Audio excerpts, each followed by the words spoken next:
É o estudo da semiótica em ritmo de São João. Simbora, Jorge de Boa! A semiótica de Pis é o estudo dos signos, formando a linguagem na comunicação. Essa é a sua função.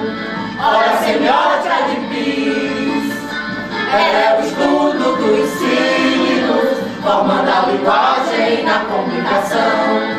Essa é a sua função. Signo é a relação entre objeto e interpretante. O mesmo só pode representar se o objeto a gente pensar. A presença na ausência, não podemos errar. A semiótica diz tudo isso e será bem fácil de estudar. Olha a semiótica de Pis, ela é o estudo dos signos, formando a linguagem na comunicação.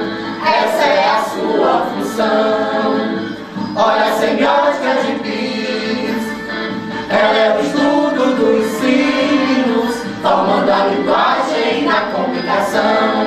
Essa é a sua função. Somente três tricotomias e psicologos a exploração. Signo em si, o objeto, o interpretante, a explicação. Símbolo, índice e ícone são elementos padrão da teoria aqui abordada que incentivou nossa canção.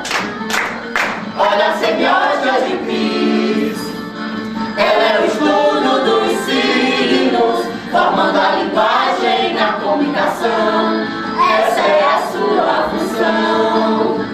Olha a semiótica de Pis, ela é o estudo dos signos, formando a linguagem na comunicação.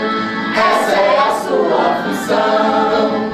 Signo é a relação entre objeto e interpretante. O mesmo só pode representar se no objeto a gente pensar. A presença na ausência, não podemos errar.